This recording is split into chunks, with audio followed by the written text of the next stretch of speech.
afternoon, everyone. What is going on? This is Jonathan Mathis. You're rocking and rolling with the Sports Judge. How's everyone doing? I hope all is well, and I hope everyone's having a fantastic Monday. I hope your day was a good one. We got plenty to talk about because right now the sports world is buzzing. The sports world is buzzing. The Stanley Cup playoffs got underway tonight. You got the NBA playoffs.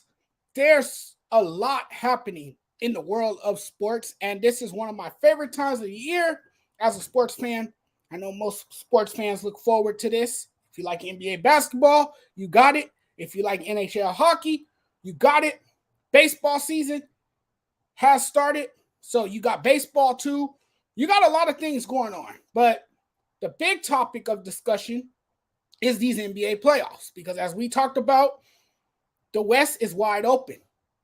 You look at the Western Conference, and you got a handful of teams that can win the NBA championship. This year, it's very unpredictable when you look at these teams. When you look at these teams on paper and how they stack up against each other, you can't really crown an NBA champion like you've been able to in previous seasons. In previous seasons, it was almost predictable to crown someone an NBA champion. That's fairly difficult. You can't really evaluate these teams, at least not early on. There's going to be a lot of drama. There's going to be a lot of suspense. But first, I want to start off the night with Russell Westbrook. Russell Westbrook has made headlines again for all the wrong reasons. He gets into it with a fan. And no, I'm not letting the fan off the hook, because the fan is in the wrong just as much as Russell Westbrook is in the wrong. Now, I get it. Russell Westbrook was angry. He felt that he needed to come back at the fan and fire back at the fan, in which he did. But the fan also was heckling. If you see the video, the fan was heckling and going back and forth with Russell Westbrook. Now, this is a big story. The Clippers pulled off a surprising 115-110 road victory in Game 1 of their first round series against the Phoenix Suns on Sunday night. But again, the headlines from this game involved Clippers Russell Westbrook, and it did not necessarily stem from his performance on the court. This incident occurred during halftime.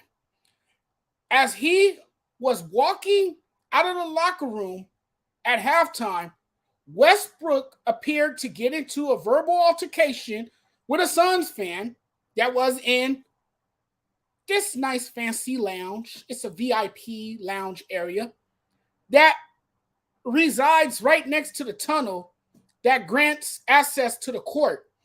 So, from my understanding, it's a shortcut for players. I'm assuming there's another tunnel that players can walk through to avoid any type of confrontation with the fans. But in this case, they were allowed to walk through that area to, get quicker access to the court. You know how you avoid situations like this? You know how you stop this from happening? And here's a novel idea. If you don't want these players to get into any type of verbal altercation with the fan, then you shouldn't allow them to walk through that area. That should be off limits. That shouldn't be a place where the players are able to walk. If there's another tunnel or another part in the arena, another place in the arena where it leads to the floor, send them to another spot. You know what I'm saying? Let them walk somewhere else. Okay, because obviously this turned into something ugly and, tempers flared. But I think it's kind of weird to see the visiting team walking from the locker room and through a luxury suite just to take a shortcut. Maybe it might be, like I said earlier, maybe it might be best to not allow players to use an area occupied by fans to avoid these fan and players shouting matches. Why on God's green earth would you allow players to walk through a club level lounge and have close interactions with the fans? It just doesn't make any sense to me, because you know how fans behave nowadays. It's a different world we live in now. And in a perfect world, you would hope that fans would know how to behave and how to control themselves and how to hold in their emotions. Let me tell you something. That doesn't happen in today's world. These fans will shout at these players. These fans will throw beer at these players.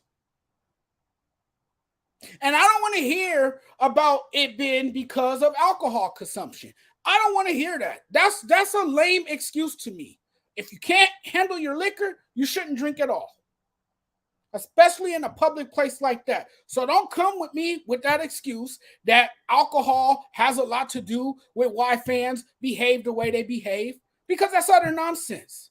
You have to learn how to control yourself and act like a responsible adult in the public.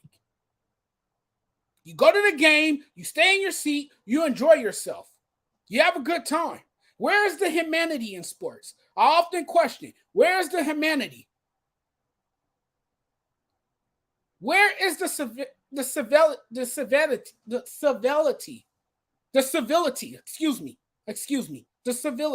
Where is the civility in sports? So Russell Westbrook got heated, as he usually does. We've seen this before. We've seen him have fan altercations, and you hear a lot of great things about Russell Westbrook off the court. I'm not saying that he's a bad person. I'm just saying that he has to learn how to let cooler heads prevail. I mean, sometimes he can be a little sensitive. And people got on my case this morning because I said he can be a little sensitive at times. And that's okay. That's okay, because I know as well that I can be a sensitive person as well. And sometimes it's not easy. It's not easy opening yourself to criticism or putting yourself out there, because you're going to get negative feedback sometimes. You know that you're going to get that one person who's going to make some negative comments or say some negative things. One can't, but I can tell you this. One can assume that this shortcut and easy access through the club area will no longer be used by visiting teams following this altercation. I think there will be some changes, and they shouldn't have been allowed this easy access in the first place. This shouldn't have happened in the first place. So now the NBA will be investigating what happened, according to NBA insider Chris Haynes. But that was another ugly scene. And for a long time now, Westbrook has been targeted by fans for quite some time, with many tunning him by calling him Westbrook instead of his actual last name. He took that personal as well. He took that as being disrespectful. And I mean, it wouldn't bother me if somebody made fun of my name, but that's just me. If someone made fun of my name, fine, well, whatever. But he said that was like being disrespectful to his family. Dylan has chimed in. What's up, Dylan? Dylan has joined the show, and Dylan says, lucky that fan wasn't looking for a check or some clout, because that little ass security guard wasn't holding anybody back of something broke. Well, tell me this. It's kind of hard to separate two grown men, right? Especially if you're standing in between them and you're the only guy with nobody to help you separate the two. So, I mean, and that security guard, he wasn't that big of a dude. He was kind of tiny. You know what I'm saying? He to me, and that's no disrespect to him, but he wasn't that big of a person. At least from what I saw in the video. You know, but this is common now in the sports world. You see fans running onto the field. If you watch baseball games, fans run onto the field. You know, fans say things to the players, and the players get pissed off because they said something that they didn't like what was said. You see fans exchanging words with players. And Westbrook has been through a lot with these fans, right? If you remember a couple years ago when he was in Washington, a Philadelphia Sixers fan dumped some popcorn on him as he was heading into the tunnel. This is a guy who had an argument with a fan in Utah, called the fan racist. So, I mean, this is not the first time that Westbrook has been in an incident like this. He has been in a number of these incidents, and it has been reoccurring, right? It's not the first occurrence. It's been a string of these incidents in the past. But I'm sure that this will be resolved. I'm sure that these players won't have the luxury of that shortcut anymore. There's going to be some changes made after this. However, we can now move on to the game because the Clippers pulled off a surprising victory in Game 1 against the Phoenix Suns. And, you know, we really hyped up this Phoenix Suns team after the Kevin Durant trade. Everyone said that this could now be a championship team. Not so fast. Not so fast. The Clippers might actually knock off this Phoenix Suns team. And I know Phoenix Suns fans are probably saying I sound crazy for saying that, but I'm worried about the Phoenix Suns, and I told everyone why I was worried about the Phoenix Suns, because I feel like this with the Phoenix Suns. I feel like this with the Phoenix Suns. They don't have enough depth. You guys been hearing me say that, right? They don't have enough depth. Yeah, it's cool and everything that they have a big three. That's nice. They have a big three. That's cool. But how far will that big three take you? You have Kevin Durant, who has had big moments in the playoffs. Kevin Durant has been that guy. I mean, Kevin Durant, that's him in the playoffs, right? He's a tough, fierce competitor. He can take over series single-handedly. You know, Kevin Durant can be that guy. But, mind you, he can't do it alone. The supporting cast is going to have to step up and be great as well. And I'm not sure if the Phoenix Suns have that supporting cast. They don't really defend that well. They're only great on one side of the floor, and that's the offensive side of the floor. They have a lot of offensive firepower because you have, obviously, Kevin Durant, one of the most prolific scorers in the league. And then, of course, you have Devin Booker and you have an aging Chris Paul.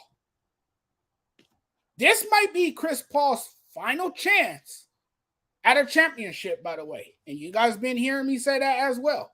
You guys also heard me say that he has a lot of pressure on his shoulders to win. So does Jokic. So does a number of other guys, right?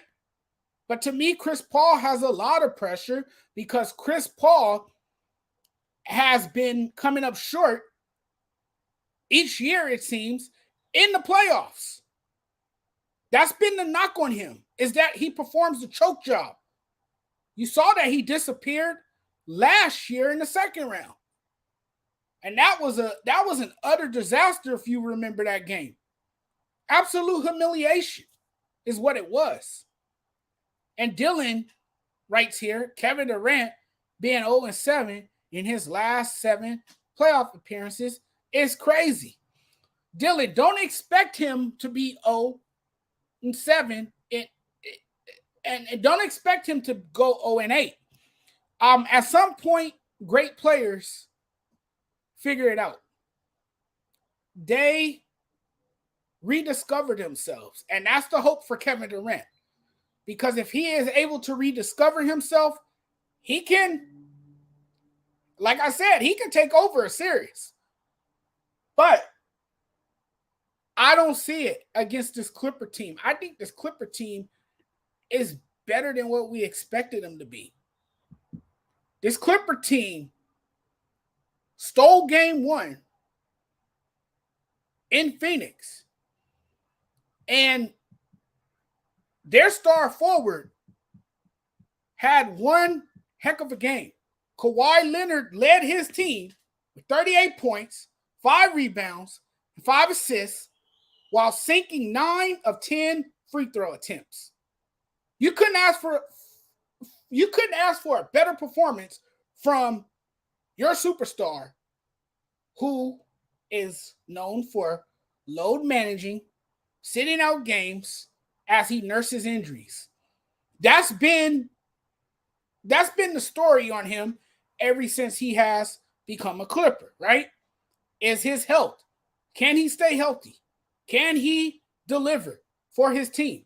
Well, after game 1, and I know they say you don't base things on the first game of the series, but after game 1, there's a lot of reason for optimism now after Leonard had the game that he had. Now, Russell Westbrook, and this isn't foreign because we know this about Russell Westbrook, right? It's not like it's anything new. We know that he struggles to shoot the basketball. We also know that he can be a triple-double machine. We also know that he can be a turnover machine. We know that much about Russell Westbrook as well. And Russell Westbrook didn't have the best game. He shot 3 of 19 from the floor, scoring just 9 points, but recorded 8 assists, 10 rebounds, 2 steals, and 3 blocks. And he was able to seal the win with 2 free throws, followed by a key defensive play in the final seconds. So he did contribute in a way. He was just more effective on the defensive end of the floor. And then Kevin Durant coasted with 27 points. He had 11 assists and 9 rebounds, while Devin Booker poured in 26 points. If you're going to look at Russell Westbrook's play, no, he did not have a good shooting game. In fact, it was his worst as a Clipper, making only 3 of 19 shots from the field, including only 1 of 6 threes. The poor shooting night hurt the Clippers, no doubt about it. It really hurt the Clippers in a huge way. But the Clippers were able to pull out the victory. That's the most important thing. They got the victory.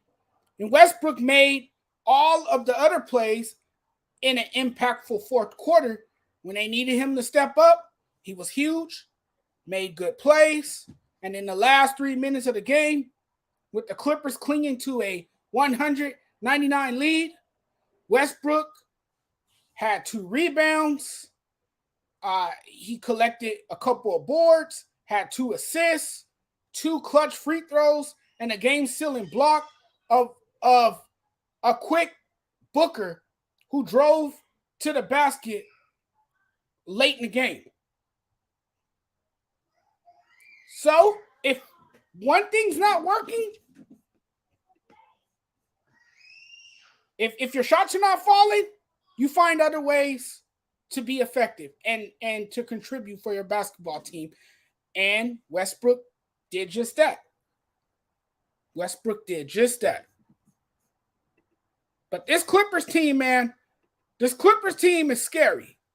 Could this be their year? I don't know. The Clippers outscored the Suns by 3 points in Westbrook's fourth quarter minutes in a game that was tied entering the fourth quarter. And remarkably, Westbrook's teams are now 2-0 when he shoots exactly 3 of 19 from the field. But at some point, you would have to think that Westbrook will need to be better at making shots. But his impact beyond shot making helped the Clippers steal home court advantage. The Clippers started game 1 kind of like the Lakers, with a defensive mindset against the Suns. And they held Phoenix to 18 points on 21 shots. Westbrook blocked Durant's shot as part of an opening quarter effort that held Durant scoreless on 4 attempts, while Booker had an efficient opening quarter, 6 points on 3 of 8 shooting. And then Eric Gordon took on the daunting task of having to guard Kevin Durant. Did a pretty good job. You know, I thought he did a pretty good job. And then Kawhi Leonard, increased his scoring in each quarter, totaling a game high 38 points on 3 of 24 shooting. So, I mean, the Clippers, they knew what time it was. They knew that a game needed to be played. And they played it well. And Kawhi Leonard, he showed immense fortitude in game 1. And after dealing with injuries and overcoming so much to get to where he is, that does take a lot of fortitude and courage. And it gives you a lot of courage and fortitude. And that's what we saw from Kawhi yesterday. Kawhi looked good. Kawhi looked like the player that you saw in Toronto when he led that team on that magical run to the NBA Finals. That was the year that he put Canada's basketball team on the map. He carried that team on his back and led them to an NBA championship. That's what Kawhi looks like right now. If you watch him play, he looks just like that. He looks just like the old Kawhi Leonard. And the Clippers, to me, they have a better bench than the Phoenix Suns. The Clippers bench saved this game. Say whatever you want, but the Clippers bench was huge. You had Norman Paul leading the way with 14 points to outscore the entire Phoenix bench, 14-10. Yes, you heard correctly. They outscored the entire Phoenix bench, 14-10. while Terrence Mann, who can be that guy as well, Bones Highland, and then, of course, Mason Plumlee added 20 more points. So the bench basically outscored, outplayed the Phoenix Suns bench. And that's going to be a problem in this series. That's going to be a huge problem. Because, again, the Kevin Durant trade, it was nice and all. The Kevin Durant trade in February made the Suns a title contender. But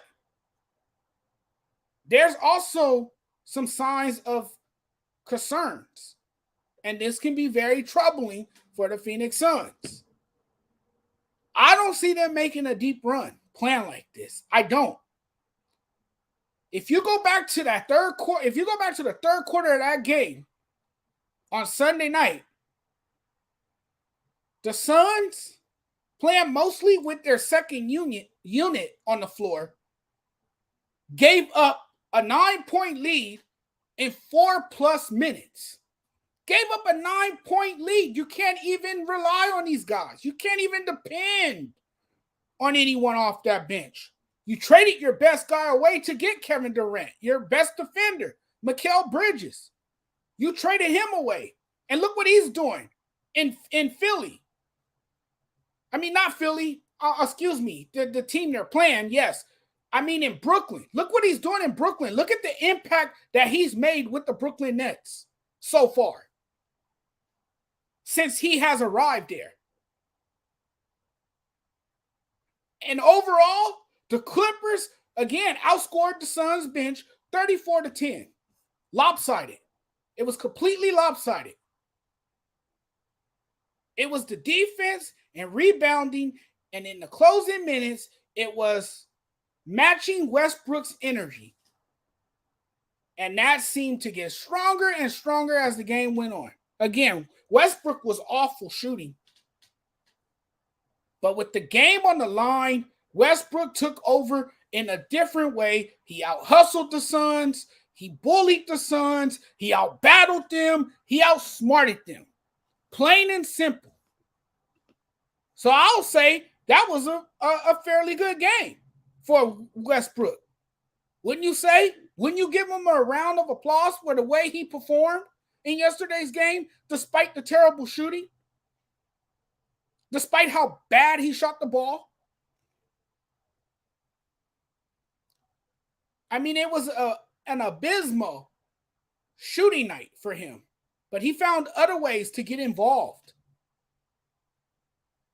and to help lead his team, in which he did. And he did a damn good job in leading his team. So now the Clippers lead the series 1-0.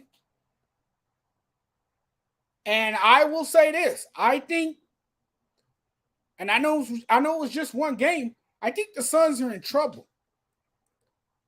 I think the Suns, because they have Flash and they have a veteran point guard, and because they have one of the best shooters in the game, and because they have a stud in Devin Booker, I think people overlook the fact that they don't have quality depth or a really good bench that they can rely on. They just don't have it. The Suns don't have a guy that can come off that bench and really stand out and make a difference. But as we all know, the playoffs have always been a different game. It has always been a different game. And the Suns failed their first test on Sunday. They failed. Durant was Durant, but again, they can't just put it all on Durant. They can't just pass him the ball and expect him to shoot it 50 times a night. That's not going to get you anywhere. That's not going to get you very far in the playoffs. It's not. I understand there's a reason Phoenix won all 8 games in which he played during the regular season, that's nice. He's been a difference maker. I get it. And then he did get off to a slow start against the Suns. But still, the Suns fell into a 16-point hole with Durant on the floor. And he still finished with 27 points. Booker didn't look all that good as far as taking care of the basketball. He has to do a better job protecting the ball. He committed 5 turnovers. But otherwise, he was remarkable, collecting 26 points, 3 assists, 4 steals, and 3 blocked shots. Chris Paul has 7 points, 11 rebounds, and 10 assists. You're not going to get much from Chris Paul anymore. I mean, let's just face it. Chris Paul, it doesn't shoot the ball as efficient as he used to. The Suns had to overcome their early struggles. You know, they were able to outscore Los Angeles 27-22 in the third quarter and needed just a final push. But I just don't see it from the Suns team. I don't see it at all. I don't see them going very far. And you know what? The Clippers might actually beat them. The Clippers might have to actually beat them. What's up, Trey? What's up, Brian? And what's up, Clarence? Thank you guys so much. Thanks for tuning in. Thanks, everyone. Really appreciate it. Just sitting here having a conversation about the Clippers and the Suns series and what I think so far. And I just think that the Clippers, just from looking at them, they're completely the better team right now. And clearly, even though they positioned themselves to win, they just couldn't get defensive rebounds when they needed it. The Suns forced 3 missed shots. They failed to grab rebounds. They got out-rebounded. They got dominated on the boards. And, you know, they just lacked a sense of urgency as well. You know, that's just different. That was the difference in the game. Phoenix just couldn't match their energy. They couldn't match the energy of the Clippers. You know, and the Suns' depth, I keep saying it's a continued source of concern. That much is obvious. The concerns after the Durant trade was the lack of depth on this team. And it was on full display in this game. They don't really have a great second unit. And that was most telling yesterday. That's where the Clippers are better. The Clippers are better because they have a lot of depth. They have a lot of size. They have a lot of length. You know, even without Paul George, they can get past the Clippers. Obviously, Dylan says if Clippers win this round and PG returns next round, they might really make a run. Playoff Kawhi is an animal. Absolutely. He's a different player when he's on his game. He's a different breed. No question about it. He really is. And, you know, he comes at you hard in the playoffs. That's what's to love about. That's what's to love about Kawhi Leonard when he's on this game. But that's concerning. The Suns are very concerning. And usually when you have a big three and when you have a lot of flash and when you have a lot of star power, you know, you don't always live up to your championship aspirations. That's usually the way it goes, you know. You just don't live up to those aspirations. And you just end up falling short, even though you have this wonderful big three, because the Suns do have a big three. But after what I saw in game one, this series leans in favor of the Los Angeles Clippers. It really does. And how about the Denver Nuggets, man? The Denver Nuggets rolled past the Wolves in game one. The Denver Nuggets might have one of the most complete teams in the NBA. Defensive versatility, great offense, well coached. The Denver Nuggets put 6 players in double figures Sunday night. You know, Jamal Murray was a central figure in Denver's hope to win a championship. And then you have Jokic, who has a lot of pressure on him to perform. The Nuggets were able to win a game that featured little wear and tear on Nikola Jokic, the Joker. And they were able to dominate enough to pull out the victory. The Denver Nuggets are here to make some noise. The Denver Nuggets are a scary team. They have a great collection of talent. They have one of the most balanced teams in the NBA. They have a dominant big man in Jokic. He's not going to win the MVP this year. I think that belongs to Joel Embiid. And if Joel Embiid doesn't win it, that would be blasphemous.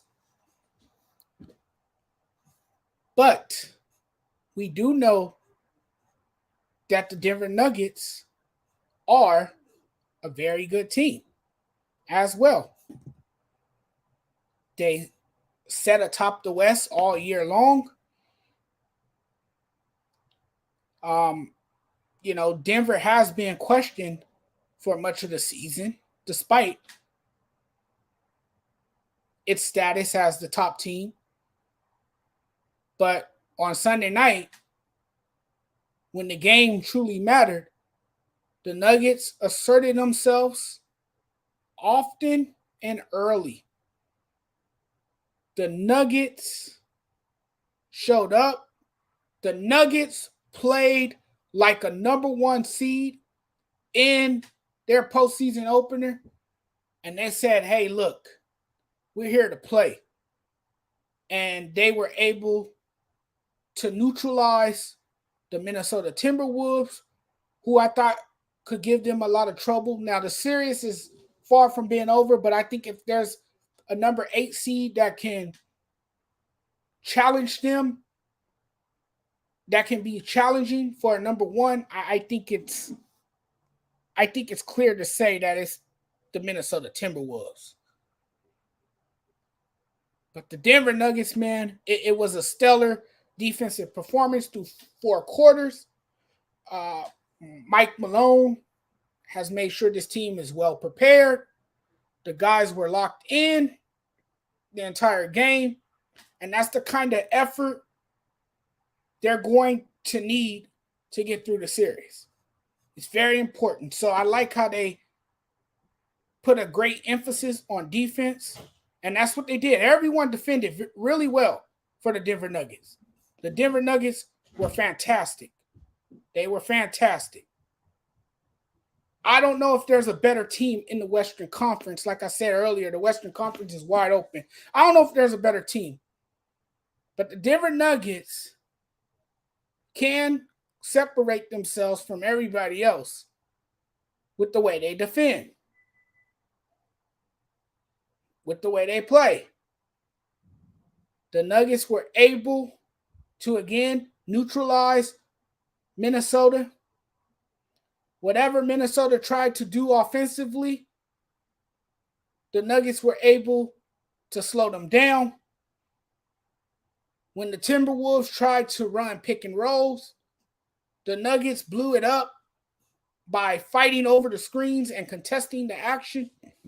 The Nuggets were just everywhere. They smothered Minnesota. They made it hard for their guys to score points. Karl Anthony Towns was in the paint. Denver was able to collapse. They were able to collapse, help, rotate back to the perimeter, and force missed shots. Anthony Edwards, he tried to get into the lane off the dribble. That lane was often closed. So that's how good the Denver Nuggets defended the basketball. The Denver Nuggets are a team that can come out of the West as well. I said that about the Lakers yesterday. That's just how unpredictable and how wide open the West is this year, ladies and gentlemen. That tells you a lot about the Western Conference and how tough it's going to be. And that you can't really call anyone a champion just yet. Not even the Warriors. Now, you still got the Warriors. And in what will surely be a wild NBA playoffs, I expect the Warriors not to back down as well.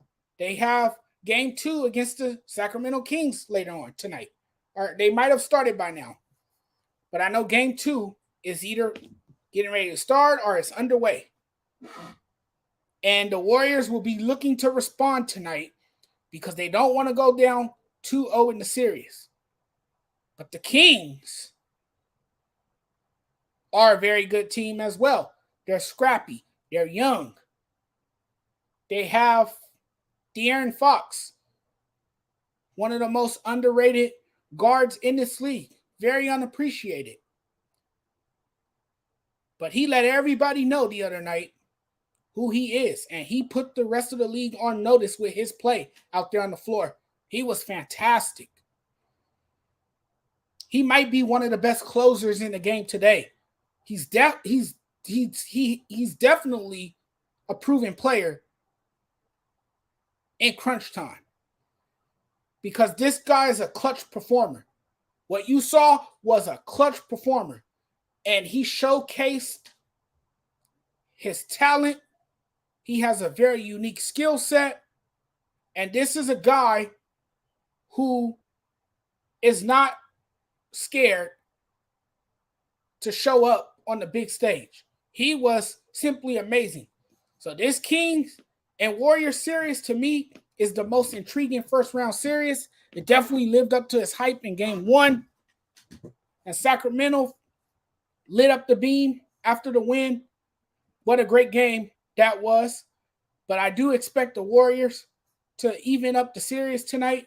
I think they know their backs are against the wall. I think they know the importance of stealing a game in Sacramento and sending the series back to Golden State tied. And I think we will see that from the Warriors tonight. You got 2 of the purest shooters in the game in Klay Thompson and Steph Curry. You really think they're going to let their team fall 0-2 in the series? And this team has a lot of experience as well. The Warriors have been there and done that. They're the reigning NBA champions. They know what it takes to get there. They are proven winners. So I expect them to bounce back tonight in a huge way with a big win and make it a series tonight. They will do that. I see that happening. It's going to be some good basketball. And then in hockey, we got the LA Kings against the Oilers, Edmonton. That's going to be a good matchup too if you guys are into hockey. I can't wait to see that. It's going to be tough. It's not going to be easy for the Kings. You got to go up against one of hockey's best players, one of the brightest stars in the league, Connor McDavid. He's on his way to an incredible milestone. He has put up a lot of points this season. He's having a historic year. To me, he's one of the best players in hockey, no question about it. I often compare him to Wayne Gretzky. I know a lot of people say I sound silly for doing that. But have you seen the guy play?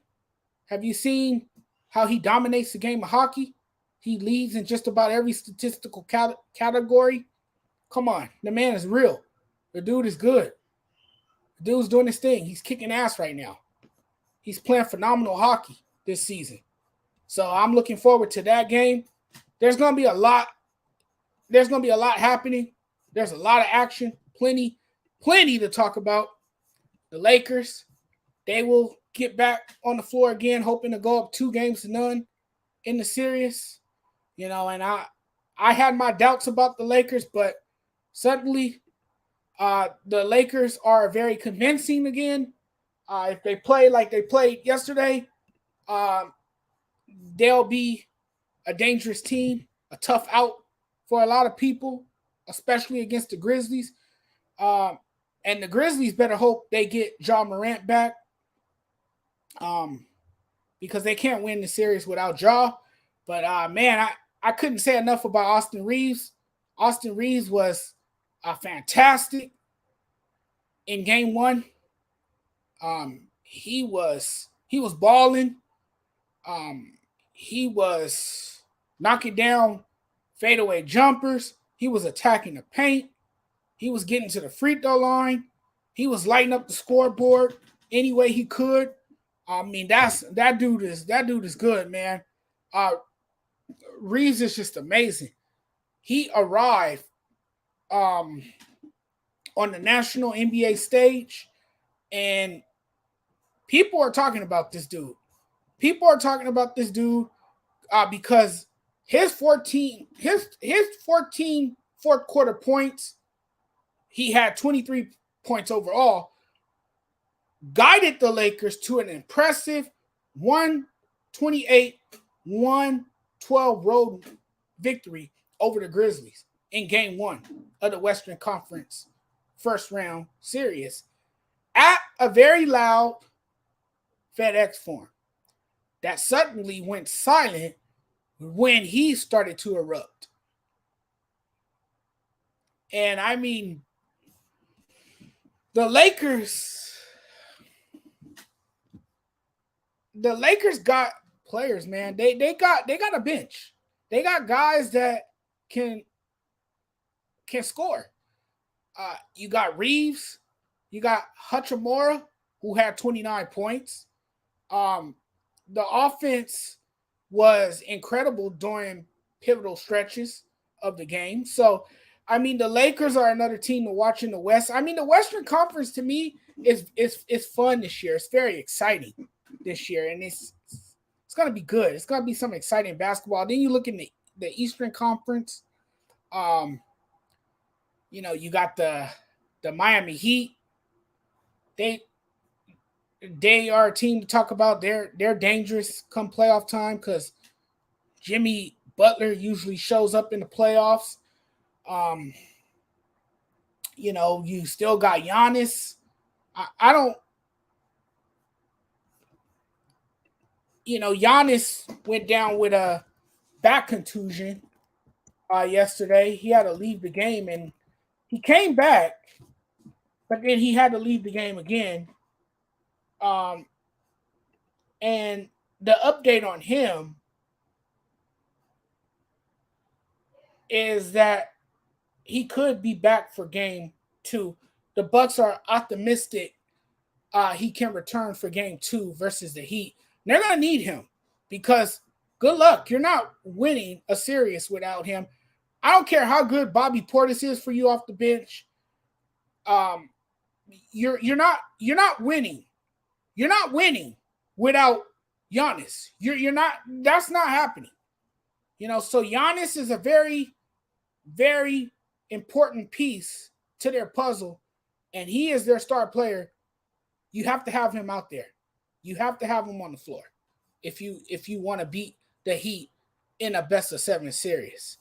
But that's gonna be an interesting series now. And then of course you got Boston, who I think is the most complete team in the NBA. They got a great set of guards. You got Marcus Smart, you got Grant Williams. Then you got 2 incredible wing players in Jaylen Brown, Batman, I like to call him with that mask. And then, of course, you got Jason Tatum. Jason Tatum, who's looking to take care of some unfinished business. And lead his team back to the finals. And if there's one player that can do it, he can. I think he's going to have a monster postseason. You guys heard me say that about him. I think this is his time to shine, his moment to shine. And he's one of the best players in this league today. So I think Jayson Tatum is going to go off in the playoffs. I think he's going to have an amazing postseason. And I think you're going to see a lot of highlight reels with, of course, Jayson Tatum. Guys, I'm going to wrap this up because I'm ready to watch some basketball. I'm ready to watch some hockey. Man, I'm ready to watch some games, man. So I'm going to enjoy the rest of my night watching some sports. But it's been fun chatting with you guys. I'm still getting the feel for this. I'm doing my own show solo, right here on the Sports Judge fan page on Facebook, and also from my YouTube channel, the Sports Judge YouTube channel as well. I'm still getting a feel for things, doing things solo. I usually do things with a co-host. It's a lot, as you guys know, it's a lot easier when you have a co-host with you because you can piggyback off of him. You can kind of feed off of him or her. So it makes life a lot easier. But I want to do it myself too. I like talking sports. And it's always fun chatting with the sports fans. And I just want to thank you guys for tuning in, chiming in, leaving your comments. Thank you, because I know there's a variety of choices out there, and I'm not the only one who podcasts. So I really appreciate it, guys. It's been great chatting with you guys. And Dylan, yes, sir. And thanks for putting me out there as well. Thanks for being a great support. I really appreciate you a lot, Dylan. And thanks for the words of advice. And thanks for the inspiration and the words of encouragement as well. I really appreciate it. But guys, I'm checking out of here now. Thank you guys for joining me for an episode of Speaking with Judgment, hosted by your boy, the Sports Judge. Good night, everyone. Enjoy the games. Peace.